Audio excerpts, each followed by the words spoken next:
مولاي صل وسلم دائما أبدا على حبيبك خير الخلق كلهم. بسم اللہ الرحمن الرحیم. الحمد للہ رب العالمین والعاقبۃ للمتقین والصلاة والسلام علی سید الانبیاء وخاتم المرسلین وعلی آلہ واصحابہ اجمعین. اما بعد. مرکز الطاہر جامعہ امینیہ رضویہ مظہر الاسلام مرکزی جامع مسجد سبحان اللہ غلام محمد آباد فیصل آباد میں حضرت قبلہ پیر طریقت رہبر شریعت پروفیسر ڈاکٹر محمد غلام غوث طاہری نقشبندی بخشی دامت برکاتہم القدسیہ کی کوششوں اور کاوشوں سے منعقد ہونے والی درس نظامی کی کلاس ترجمۃ القرآن میں آج ہمارا سبق سورۃ الانعام کی آیت نمبر 91 سے شروع ہو رہا ہے.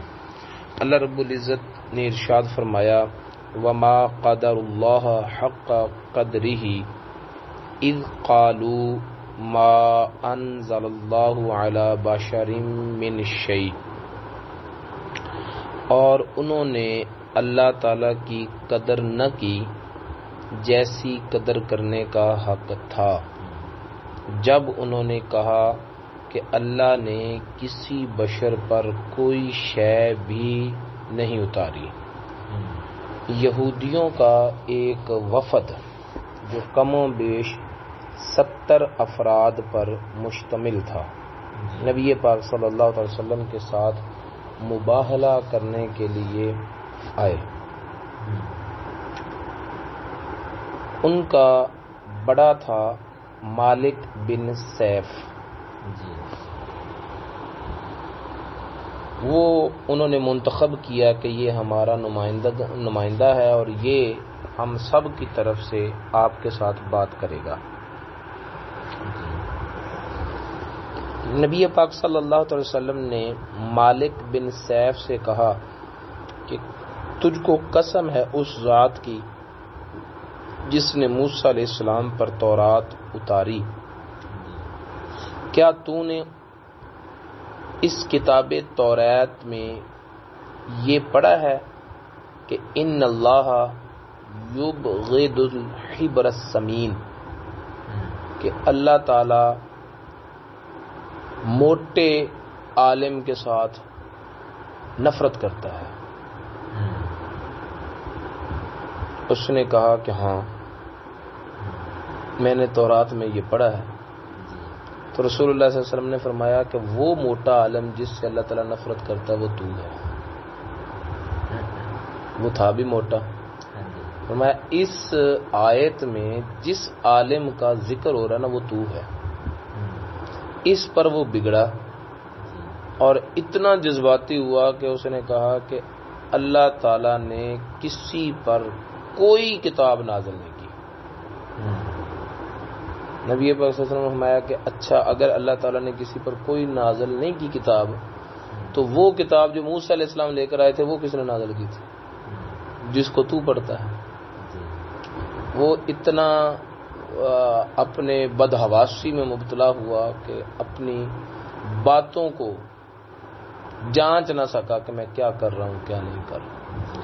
اس کے اپنے لوگوں نے ہی اسے لعن طعن کرنا شروع کر دیا اور اب اسے اس حبر کے عہدہ سے معصول کر دیا.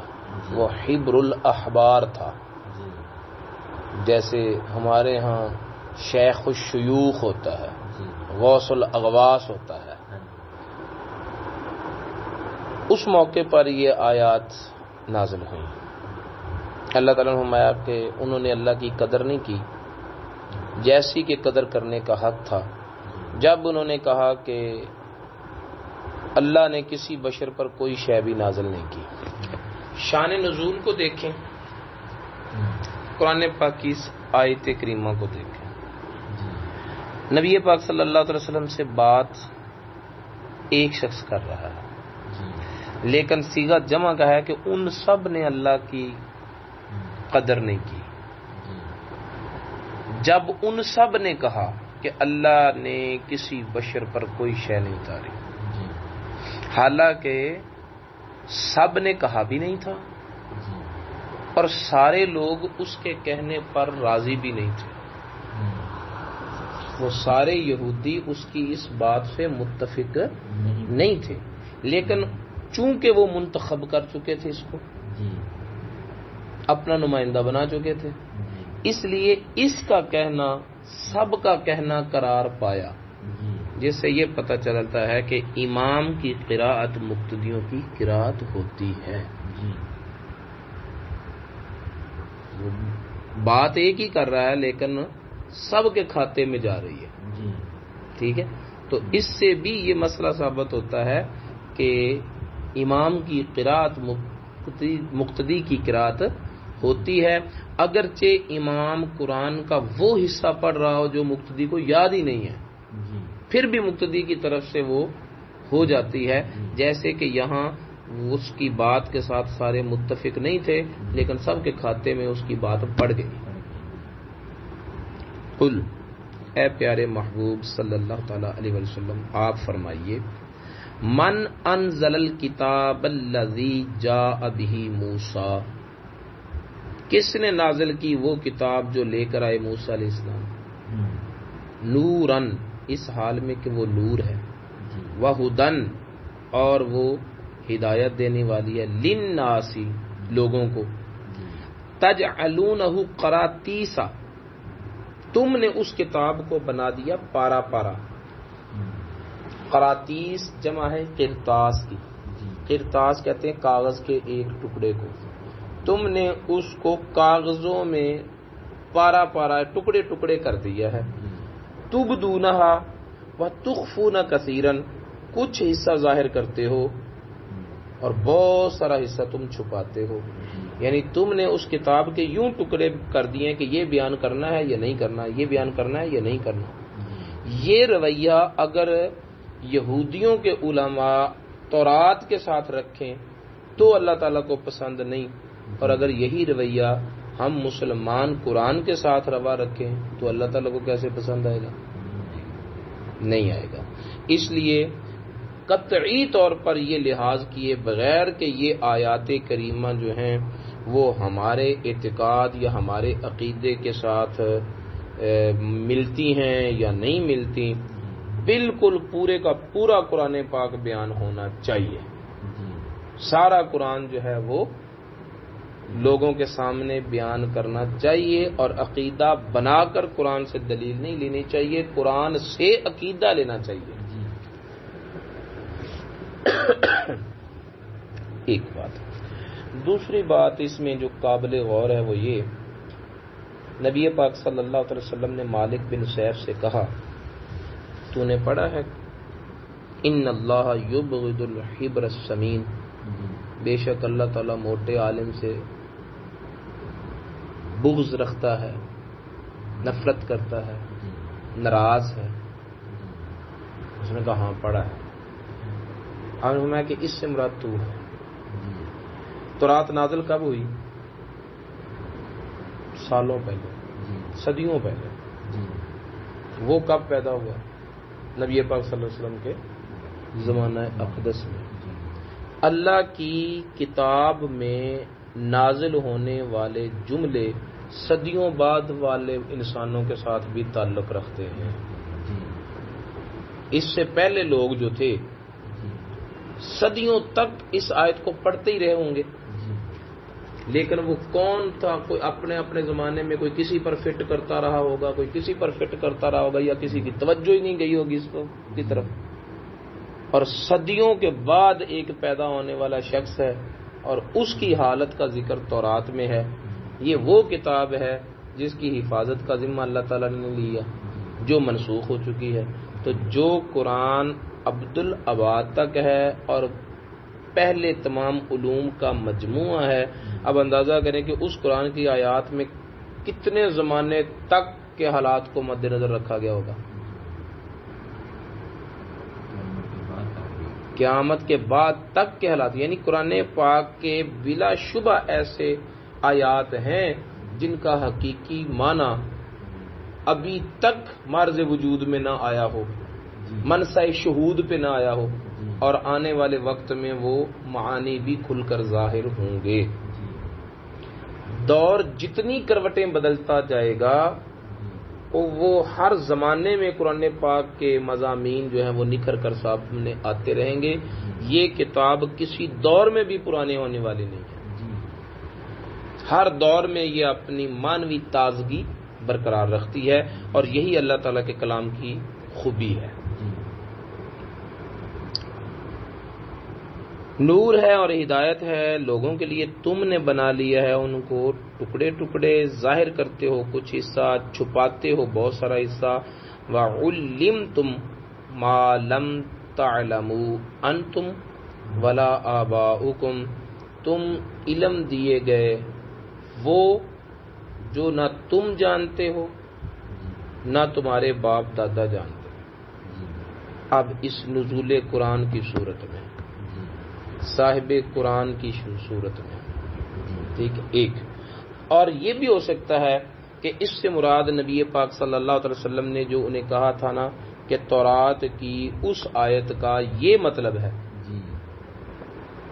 تو پڑھتے تورات وہ رہے، سمجھایا رسول اللہ صلی اللہ علیہ وسلم نے، جب سمجھایا تو وہ بگڑ گئے۔ میں کہ تمہیں وہ علم دیا گیا جس کا نہ تمہیں پتا تھا، نہ تم جانتے ہو، نہ تمہارے باپ دادا جانتے۔ ممکن ہے اس سے وہ علم مراد ہو، لیکن مفسرین نے اس مقام پر یہی کہا ہے کہ نزول قرآن سے جو علم مل رہا ہے یہ وہ علم ہے جو نہ تمہیں پتا ہے نہ تمہارے باپ دادا کو پتا ہے۔ تورات پڑھنے کے باوجود قرآن کے اندر ایسے علوم ہیں جو ان کتابوں کو پڑھنے والے حاصل نہیں کر سکے۔ قل اللہ، آپ فرما دیجئے اللہ۔ سوال تھا نا پیچھے کہ وہ کتاب کس نے اتاری ہے جس کو موسیٰ علیہ السلام لے کر آئے تھے، تو وہ جواب نہیں دے پائے، ان پر سکتہ طاری ہو گیا، چپ ہو گئے، تو آپ خود فرما دیں کہ اللہ نے اتاری ہے۔ ثم ذرہم فی خوضہم یلعبون، آپ سوال جو اٹھایا ہے اس کا جواب بھی آپ ہی عنایت فرما دیجئے، اور اس کے بعد انہیں ان کے حال میں چھوڑ دیجئے، وہ اپنی جو ہے نا خود کا معنی ہوتا ہے بے تکی باتیں،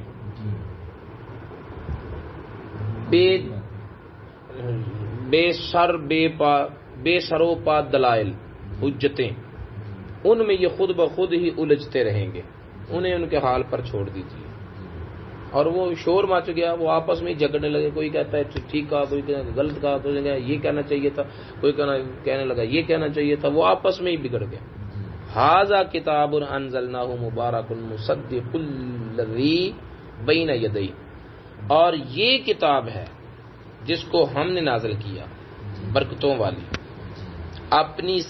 اپنے سے پہلے کتابوں کی تصدیق کرنے والی، نازل کی ہے ہم نے وَلِتُنذِرَ أُمَّ الْقُرَىٰ، تاکہ تو آپ ام القریٰ کو ڈرائیں، یعنی اہل مکہ کو ڈرائیں، وَمَنْ حَوْلَهَا، اور اس بستی کے ارد گرد جو ہیں ان کو ڈرائیں۔ اور شہر مکہ کے ارد گرد کتنا احاطہ، حد بندی نہیں ہے، جس کا مطلب یہ ہے کہ مکہ اور مکہ بستی کے ارد گرد جتنی بھی بستیاں ہیں، تمام روئے زمین، سب کو ڈرائیں۔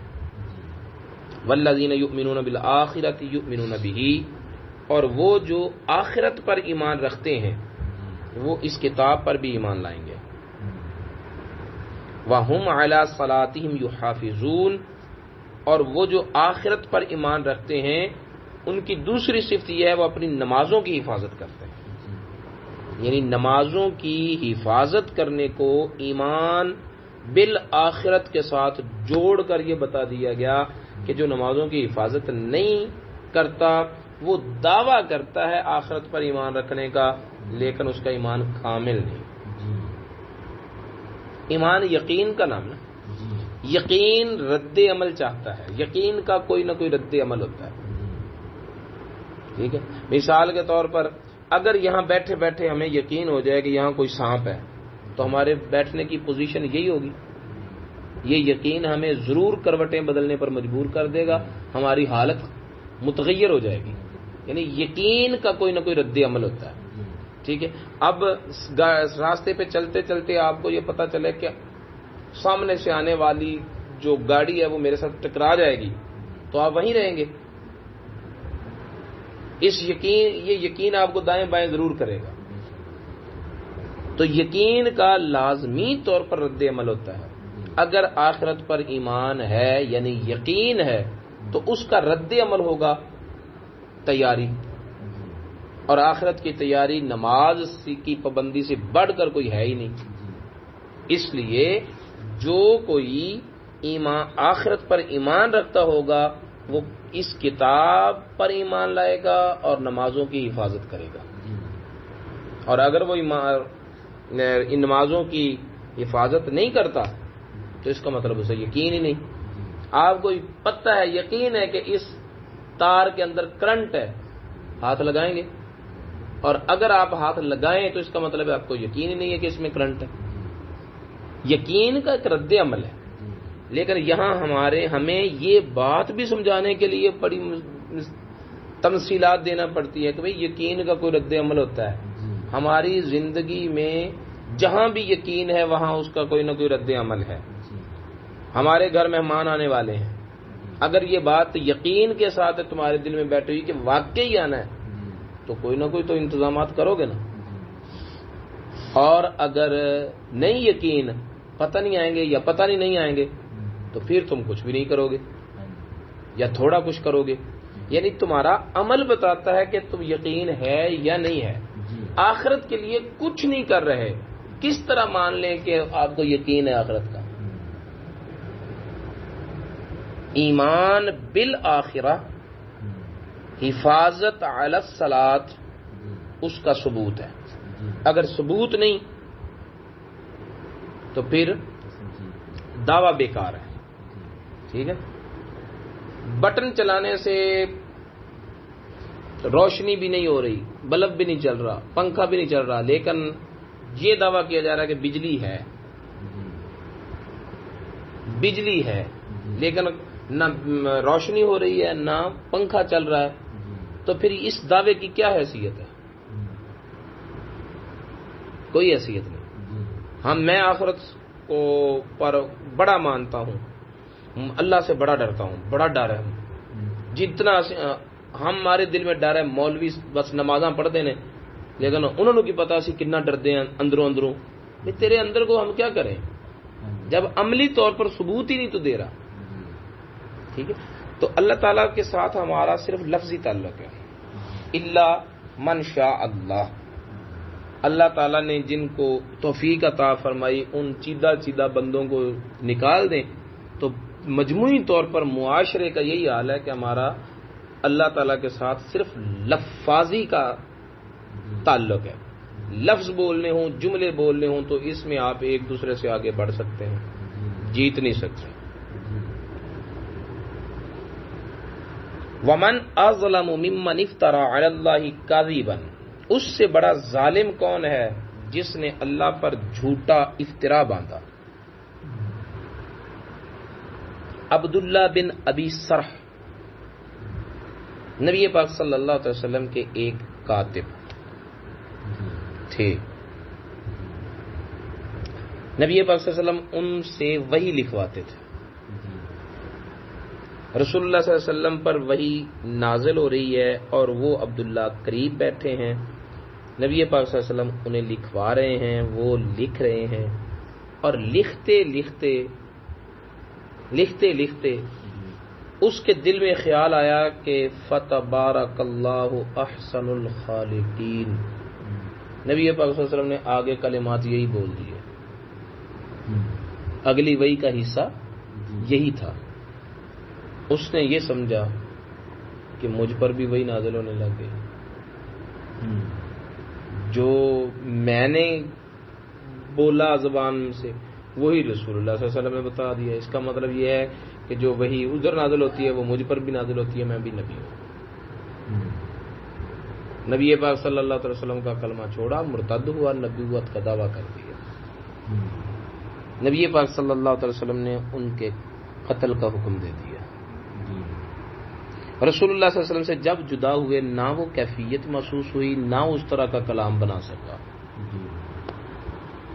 نہ اس طرح کی کوئی وہ جملہ آیت کوئی بھی نہیں بول سکا۔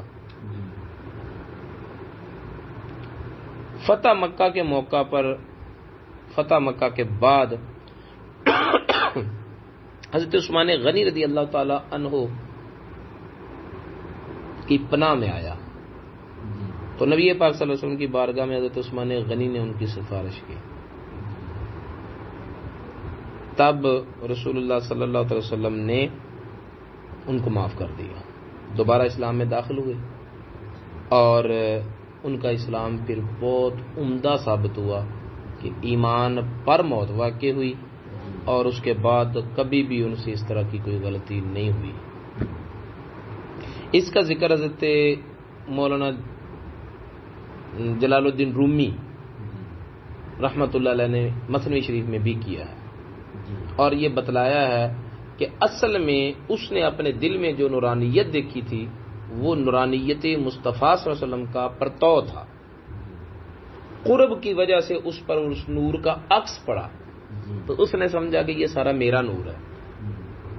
بلکہ یہی بات مولانا روم رحمۃ اللہ نے سمجھائی ہے، اہل اللہ کے قرب میں آپ کے دل کی حالت بہتر ہو جائے تو اپنے آپ کو کبھی ان سے بہتر نہ سمجھنا،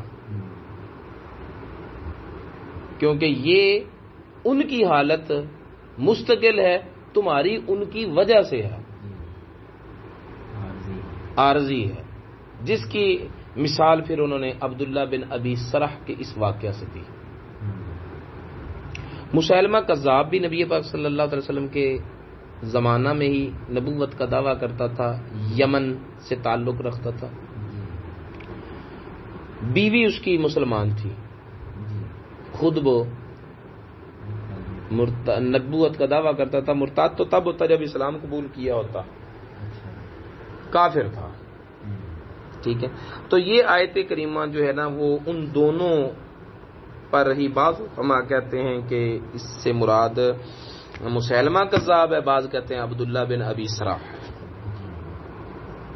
ومن اظلم ممن افترى علی اللہ کاذبا، اس سے بڑا ظالم کون ہے جو اللہ پر جھوٹا الزام لگائے،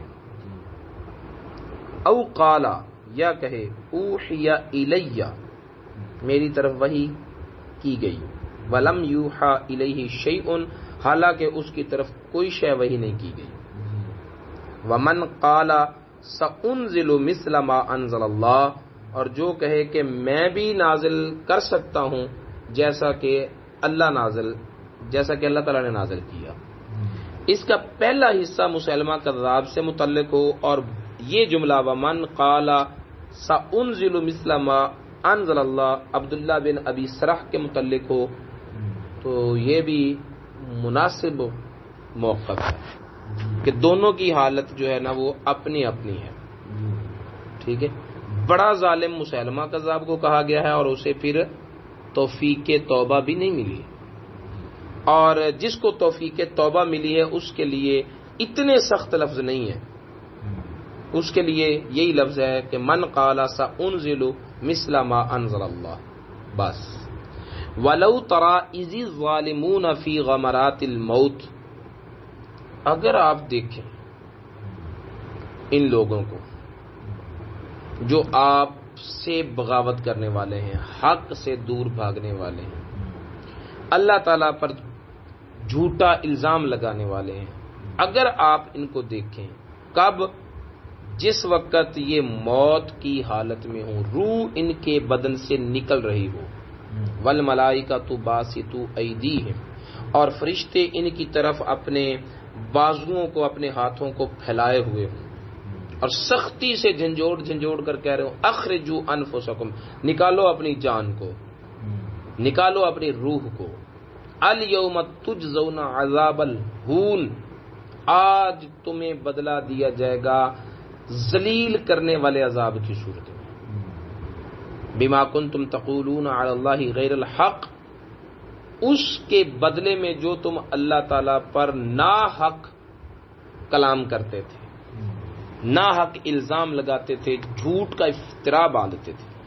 وَكُنْتُمْ عَنْ آیَاتِهِ تَسْتَكْبِرُونَ، اور تم اللہ کی آیتوں کے مقابل تکبر کرتے تھے، خود کو بڑا سمجھتے تھے اور اپنے آپ کو حاجت مند نہیں سمجھتے تھے اللہ تعالیٰ کے کلام کا.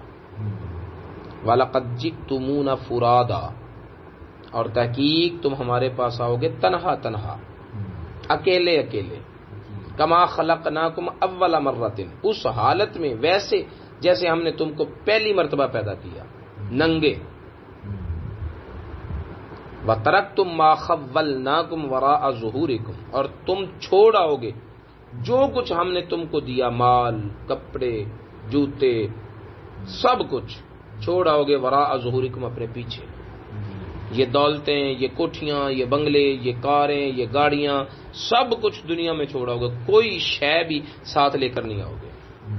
وَمَا نَرَى مَعَكُمْ شُفَعَاءَكُمُ الَّذِينَ زَعَمْتُمْ أَنَّهُمْ فِيكُمْ شُرَكَاءُ، اور ہم نہیں دیکھیں گے تمہارے ساتھ تمہارے ان سفارشیوں کو جن کے بارے میں تم یہ گمان کر لیا تم نے کہ وہ تمہارے معاملے میں شریک ہوں گے.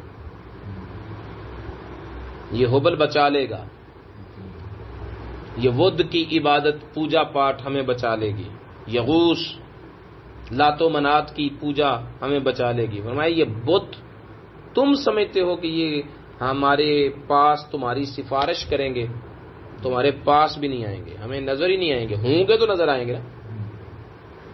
ایک اپنی شان نزول کے اعتبار سے یہ آیت کریمہ یقینی طور پر بتوں کے بارے میں ہی ہے. لیکن اگر اس طرح کے عقائد ہمارے اندر شامل ہو جائیں، ہم اولیاء اللہ کے بارے میں، صالحین امت، اکابرین ملت کے بارے میں اس طرح کا اعتقاد رکھیں کہ بس ہم نے فلاں کے ہاتھوں میں ہاتھ دے دیے، وہ ہمیں اللہ تعالیٰ سے چھڑا لیں گے، جو مرضی کرتے پھریں، تو پھر اپنے آپ کو اس حکم سے کس طرح نکالو گے؟ جو ان کا اعتقاد تھا بتوں کے بارے میں، اگر وہی اعتقاد ہمارا ہو اولیاء اللہ کے بارے میں، تو کس طرح ہم نکلیں گے اس حکم سے؟ اولیاء اللہ سے نسبت دیکھیں، ہم جتنے بھی اکابرین کو دیکھتے ہیں، شیخ سید عبد القادر جیلانی نے بیعت کی، بیعت کرنے کے بعد عبادت پہلے سے زیادہ کی، یا بس پیر کے ذمے سارا کچھ چھوڑ کر شریعت سے بھی منہ پھیر لیا؟ داتا علی اجمیری کو دیکھ لیں، شیخ سید عبد القادر جیلانی کو دیکھ لیں، خواجہ معین الدین چشتی اجمیری رحمۃ اللہ علیہ کو دیکھ لیں، فرید الدین گنج شکر کو دیکھ لیں، جتنے بھی بزرگان دین ہیں ان کو دیکھ لیں. بیعت کرنے کے بعد انہوں نے بھروسہ نہیں کیا، ان کے پیر کامل تھے، آج ہمارے پیر کامل ہیں جن پر کہ ہم بیعت کرتے ہیں، وہ نہیں بھروسہ کرتے، عمل کرتے ہیں، پہلے سے زیادہ کرتے ہیں، اور اولیاء اللہ کے ساتھ اپنی نسبت کرنے کے بعد وہ پہلے سے زیادہ محتاط زندگی گزارتے ہیں. ہم بے احتیاطیوں کی طرف کیوں جاتے ہیں؟ ایک بات، اللہ تعالی اپنے برگزیدہ بندوں کو شفاعت کا حق دے گا، انہیں عزت دینے کے لیے، انہیں عظمت دینے کے لیے، ان کو برتری دینے کے لیے دے گا انہیں شفاعت کا حق، بغیر کوئی اللہ تعالی کی اجازت کے شفاعت کرے گا؟ کبھی بھی نہیں کر سکتا. من یشفع عندہ الا باذنہ، اللہ کے اذن کے بغیر اس کی بارگاہ میں کون ہے جو سفارش کرے؟ اگر ہمارے بارے میں اللہ تعالیٰ نہ کرے، اللہ تعالیٰ معاف فرمائے، بطور مثال کہہ رہا ہوں، امید رحمت ہے کہ اللہ تعالیٰ اپنے حبیب کا صدقہ کوئی نہ کوئی سبب، کوئی نہ کوئی بہانہ لگا دے، ٹھیک ہے. لیکن اگر یہ بھروسہ کرنے والی جو سوچ ہے، اگر ہمارے بارے میں اللہ تعالیٰ اجازت نہ دے کسی کو شفاعت کرنے، کون شفاعت کرے گا؟ تو بظاہر اگرچہ شفاعت کے ذریعے نجات ہو رہی ہے، لیکن اس شفاعت کے پیچھے بھی تو اللہ کا ہی اذن ہے نا، تو بخشش تو اللہ کی طرف سے ہی ہے، مغفرت تو اللہ تعالیٰ کی طرف سے ہی ہے. ٹھیک ہے. لہذا یہ جو ہے نا کہ یہ معذرت کے ساتھ کہ ہم لوگ اس طرح کے عقائد میں ہمارے لوگ جو ہے نا حد کراس کر چکے ہیں. اللہ تعالیٰ کے بارے میں اتنا حسن ظن نہیں ہے جتنا ہمیں اولیاء اللہ کے بارے میں ہے ہمارے لوگوں کو. ٹھیک ہے. اور اللہ تعالیٰ کی بارگاہ کے اتنے آداب بھی مد نظر نہیں رکھتے اور اللہ تعالیٰ کو راضی کرنے کی اتنی ضرورت بھی نہیں سمجھتے جتنی اپنے پیر کو راضی رکھنے کی ضرورت محسوس کرتے ہیں. یہ خرافات ہیں. ان کا طریقت کے ساتھ، بیعت کے ساتھ، شریعت کے ساتھ، ولایت کے ساتھ کوئی تعلق نہیں ہے. پیری مریدی کا مقصد ہے، پیر وہ ہے جو بندوں کو خدا کے قریب کرے، ان کی اللہ کی عبادت کا ذوق، اللہ کو راضی کرنے، اللہ کی محبت لوگوں کے دلوں میں پیدا کرے. جس کا یہ مشن ہے وہ پیر ہے. جو اللہ تعالیٰ کا قرب پانا چاہتا ہے وہ مرید ہے. اور اگر یہ چیز نہیں ہے تو نہ کوئی پیر ہے، نہ کوئی مرید ہے. طریقت اور تصوف ترک دنیا اس کی بیس ہے، لیکن ہم ان لوگوں کے ساتھ تعلق ہی دنیا کو حاصل کرنے کے لیے بناتے ہیں تو وہ تصوف ہے.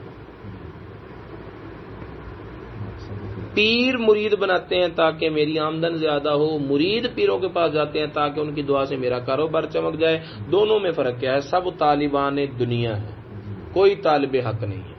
اگر کوئی واقعتاً طالب حق ہے تو وہ قابل قدر ہے، قابل عزت ہے، قابل احترام ہے. اور اگر یہ چیز نہیں ہے تو پھر اس طرح کی پیری مریدی سے ہم باغی ہیں. ہمیں اس طرح کی پیری مریدی سے کسی طرح کا کوئی بھی عقیدت و محبت نہیں ہے، نہ ہی کوئی جگہ ہمارے دل میں. اللہ تعالیٰ فرماتا ہے ہم نہیں دیکھیں گے تمہارے ساتھ تمہارے سفارشیوں کو جن کے بارے میں تم نے خود گمان کر لیا کہ وہ تمہارے معاملے میں شریک ہوں گے. کوئی بھی نہیں وہاں ہوگا بھائی. جب حساب کتاب لیا جائے گا تو اللہ تعالیٰ ہی حساب لے گا اپنے بندے سے. ٹھیک ہے. اور پھر سفارش کرنے والے وہ ہوں گے جن کو اللہ تعالیٰ اجازت دے گا کہ سفارش کرو، جن کے بارے میں یعنی ہمارے اعتقاد کی بنا پر سفارشیں کے حق نہیں ملنے. شفاعت کا حق ہمارے اعتقاد، ہمارے عقیدے کی بنیاد پر نہیں ملنا کہ ہم کیا عقیدہ کسی کے بارے میں رکھتے ہیں. شفاعت کا حق اللہ نے دینا، جس کو دے گا دے گا، جس کو نہیں دے گا نہیں دے گا. جو جتنا شریعت کا باغی ہو وہ اتنا ہی ہمارے نزدیک عارف باللہ اور واصل حق ہوتا ہے. یہ معیار ہمارے ہیں. لقد تقطع بینکم، تمہارے درمیان کا تعلق ٹوٹ جائے گا.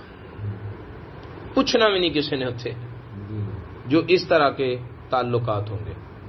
وضل عنکم ما کنتم تزعمون، اور تم سے وہ گم ہو جائیں گے جو تم نے گمان باندھ رکھے ہیں. وہ تمہارے ذہنوں سے نکل جائیں گے. وہ بالکل حقیقت حال اس کے برعکس ہوگی جو تم نے اپنے ذہنوں میں سوچ رکھا ہے. ہماری سوچوں کا نام شریعت اور عقائد حق نہیں ہے. عقیدہ وہ ہے جو قرآن سے ملے، نبی پاک صلی اللہ علیہ وسلم کے فرمان سے ملے. ان اللہ فالق الحب والنوا، بے شک اللہ دانے کو پھاڑنے والا اور گٹلی کو پھاڑنے والا ہے. اب دانے کو توڑنا، پھر اس کے اندر سے ایک پتے کا نکلنا، دانے کی اوپر والی سطح دیکھیں کتنی ہارڈ ہے، اس کے اندر سے نکلنے والا پتا دیکھیں کتنا نازک ہے. یہ ایسا نازک سا پتا اس ہارڈ جلد کو کیسے چیر کر باہر نکل آیا؟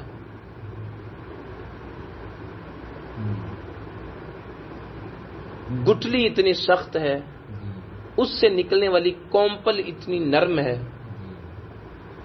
وہ کیسے اس کا سینہ چیر کر باہر نکل آئی؟ فالق الحب والنوا، بے شک اللہ ہے جس نے داڑے کو پھاڑا، گٹلی کو پھاڑا. یخرج الحی من المیت، وہ مردہ زندہ کو مردہ سے نکالتا ہے. انڈے سے بے جان انڈے سے زندہ مرغی کو نکالتا ہے، بے جان نطفے سے زندہ انسان بنا دیتا ہے، انسانی مادہ منویہ لے کر کسی بھی لیبارٹری میں ٹیسٹ کروا لیں، اس میں زندگی نہیں ہے۔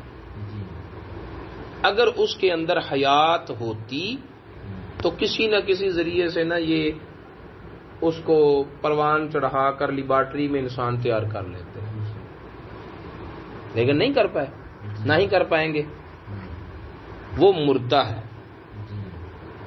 پھر اس سے اللہ تعالی زندہ انسان پیدا کرتا ہے۔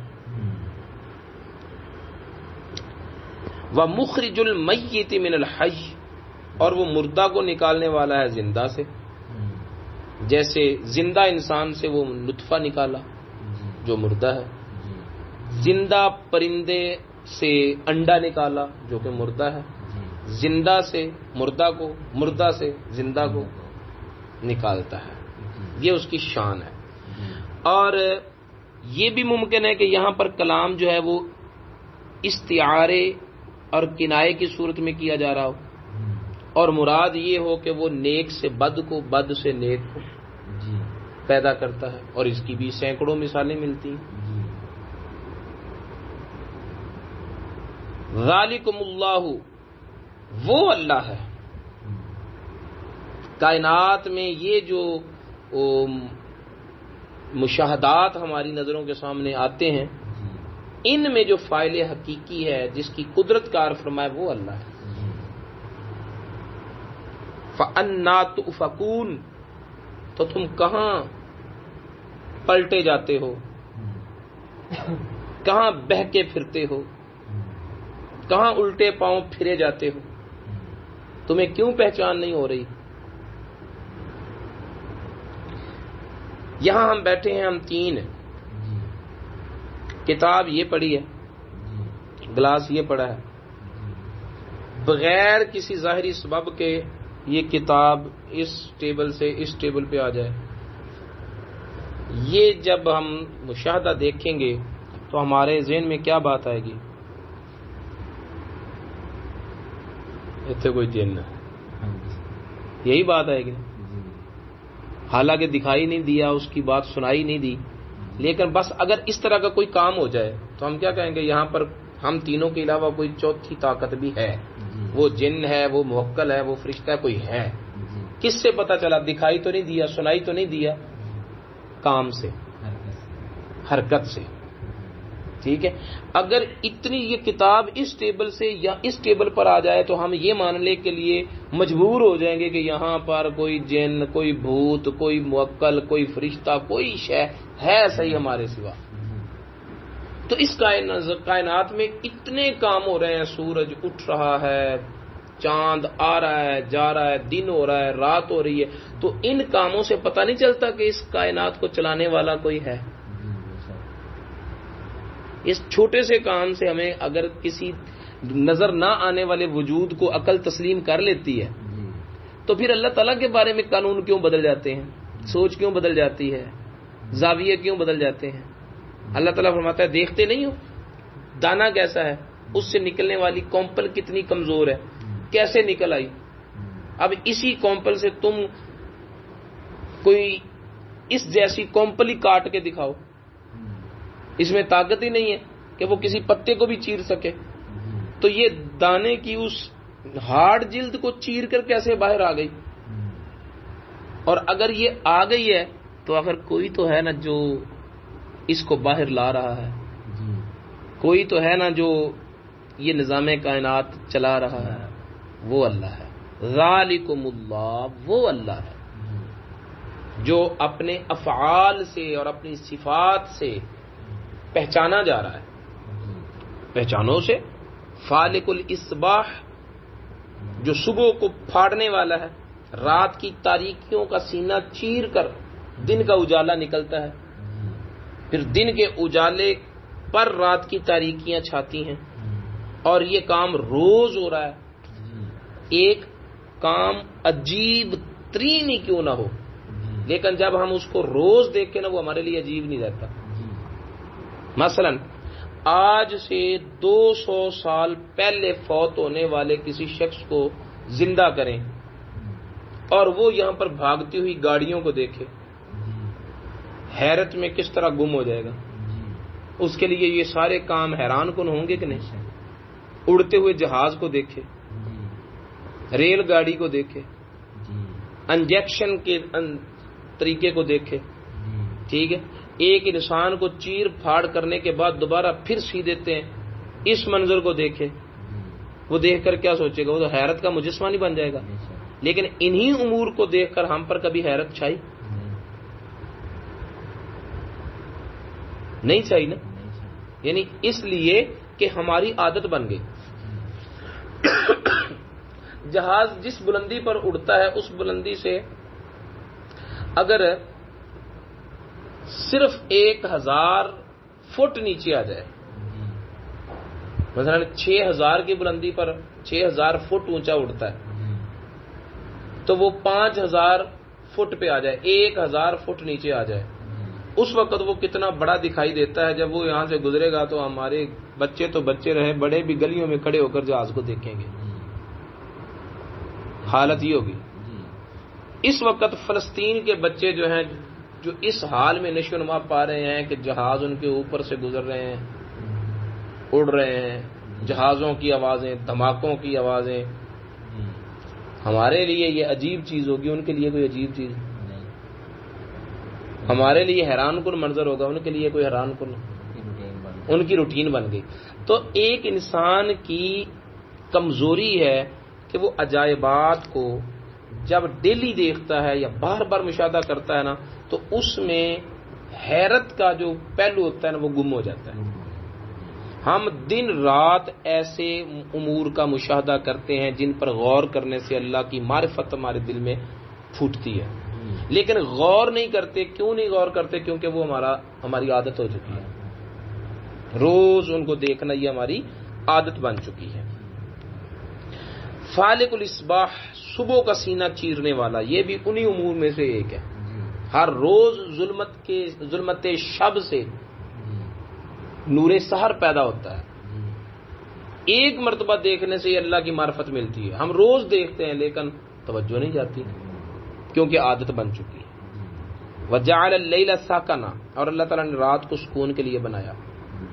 کیا وجہ ہے کہ جس طرح ہم دن کے وقت جاگ سکتے ہیں، رات کے وقت اس طرح چوکس ہو کر نہیں جاگ سکتے۔ اور اگر ہم رات والی نیند دن میں پوری کرنا چاہیں تو جتنا سکون کے ساتھ ہم رات کو سوتے ہیں وہ سکون ہمیں دن کی نیند نہیں دیتی، گزارا ہوتا ہے۔ طبیعت کو وہ استراحت نہیں ملتی دن میں جتنا مرضی سو لیں، جو رات کے 2 گھنٹوں میں مل جاتی ہے۔ سونا ہی ہے نا، نیند ہے، دن ہو تب بھی نیند، رات ہو تب بھی۔ رات کی نیند سے دن کی رات میچ نہیں ہوتی۔ یہ فرق ڈالنے والی ذات کون ہے؟ کس وجہ سے فرق پڑا؟ جعل اللیل سکنا، اس نے سکون پانے کے لیے بنائی رات ہے، لہذا جو سکون رات کی نیند میں مل سکتا ہے وہ دن کی نیند میں مل ہی نہیں سکتا۔ والشمس والقمر حسبانا، اس نے سورج اور چاند کو حساب و کتاب کے لیے بنایا۔ ذالک تقدیر العزیز العلیم، یہ اندازہ ہے غالب علم والے کا۔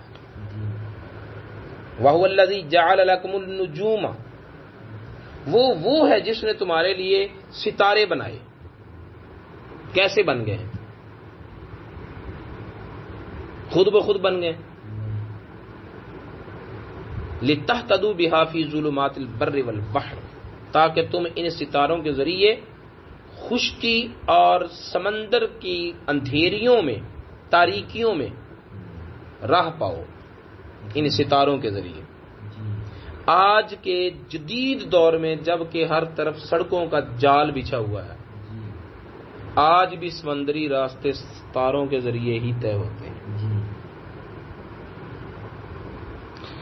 آلات بنا لیے ہیں، آلات بنا لیے گئے ہیں ہوائی جہاز کے لیے، لیکن ان آلات کی ایجاد میں بھی ستاروں کی جہت کو سامنے رکھ کر ہی انہیں ترتیب دیا گیا ہے۔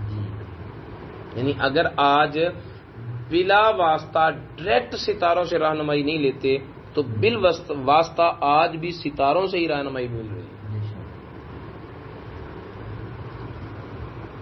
قد فصلنا الآیات لقوم یعلمون، تحقیق ہم نے تفصیل کے ساتھ نشانیاں بیان فرما دی ہیں علم رکھنے والی قوم کے لیے۔ علم والوں کو ہماری نشانیاں، ہماری معرفت کے اسباب اور ذرائع بے شمار مل جائیں گے۔ اب اس سے یہ پتہ چلا کہ جو علم والا ہے وہی معرفت والا ہے۔ یہ تقسیم کے عالم لوگ اور ہیں اور ہم عارف لوگ ہیں، ہمارے پاس معرفت ہے، ان کے پاس علم ہے۔ علم اور معرفت میں کوئی تفریق نہیں ہے، جس کے پاس علم ہے اسی کے پاس معرفت ہے۔ وَهُوَ الَّذِي أَنشَأَكُم مِّن نَّفْسٍ وَاحِدَةٍ، وہ ذات ہے جس نے تم کو ایک جان سے پیدا کیا، وجود آدم۔ فَمُسْتَقَرٌّ وَمُسْتَوْدَعٌ، تو اب دو ٹھکانے ہیں تمہارے، ایک مستقر ہے ایک مستودع ہے۔ مستقر اور مستودع کے بارے میں مفسرین کی دو آراء ہیں۔ ایک کہتے ہیں مستقر سے مراد ہے باپ کی صلب، مستودع سے مراد ہے ماں کا رحم، اور بعض مفسرین اس کی دوسری تفسیر کرتے ہیں اور فرماتے ہیں مستقر سے مراد ہے زمین پر زندگی گزارنے کا ٹھکانہ، کہ ایک تمہیں زمین پر ٹھکانہ دیا گیا رہنے کے لیے، کسی کو پاکستان میں، کسی کو انڈیا میں، کسی کو کہیں، کسی کو کہیں، اور دوسرا مستودع ہے جہاں پر ودیت امانت رکھا جائے گا تمہارا وجود، اور وہ قبر ہے۔ مستقر جہاں پر قرار پانے کی جگہ، مستودع جہاں پر کسی چیز کو ہم ودیت رکھ دیتے ہیں، امانت رکھ دیتے ہیں دوبارہ واپس لینے کے لیے، ٹھیک ہے۔